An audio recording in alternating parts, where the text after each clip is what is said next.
ജിസൈൽ എന്ന് പറയുന്നത് എനിക്ക് ആദ്യം തന്നെ നമുക്ക് ഓരോരുത്തരെ പറ്റി നമുക്ക് മനസ്സിലാക്കാൻ പറ്റില്ല. അപ്പം ഞങ്ങൾക്ക് എല്ലാവർക്കും ബെഡ് കിട്ടി. ഞാനും ബാക്കിയായി, ജിസൈലും ബാക്കിയായി. ആര്യൻ കിടക്കുന്നുണ്ട്. അപ്പോൾ ഒരാൾ ഒന്നെങ്കിൽ ആര്യൻ്റെ അടുത്ത് കിടന്നേ പറ്റുള്ളൂ. അപ്പൊ ഞാൻ പോലും എൻ്റെ എത്രയോ ഇളയതാണ്.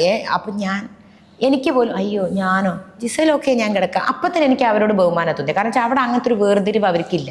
അപ്പൊ ഞാൻ പോലും അയ്യോ അവിടെ കിടക്കേണ്ടി വരുമോ എന്നൊക്കെ ടെൻഷൻ അടിച്ചിരിക്കും. ഇവിടെ ഏതാ പെണ്ണുങ്ങൾ ഞാൻ ഓടി രേണുവിൻ്റെ അടുത്ത് പോയി കിടന്നു. അപ്പൊ അവിടെ ജിസയിൽ ഭയങ്കരമായിട്ടുള്ള ഒരു മൈൻഡ് അത്രയും അടിപൊളി ആയതുകൊണ്ടാണ് ആര്യനോ ഓക്കെ ഞാൻ കിടക്കാം എന്ന് പറഞ്ഞാൽ അവർക്കൊരു എന്നെ കുറിച്ച് ആരെങ്കിലും എന്തെങ്കിലും വിചാരിക്കും. നമുക്ക് പോലും കാണുമ്പോൾ ഒരു വൃത്തിയോട് തോന്നിയിട്ടില്ല.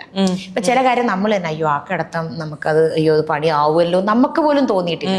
പിന്നെ അവര് ഭയങ്കര രസകരമായിട്ടുള്ള രണ്ട് ഫ്രണ്ട്സാണ് ആര്യനും ജിസയിൽ. അത് നമുക്കൊരു ഞാൻ പറഞ്ഞില്ലേ പലതും നമ്മൾ പൊതുവെ പറയും നമ്മൾക്ക് കാണുമ്പോൾ ഒരു വൃത്തിയോട് തോന്നരുത്. നമുക്ക് ഒരു തരത്തിൽ പോലും അവിടുത്തെ ചില ആൾക്കാരുടെ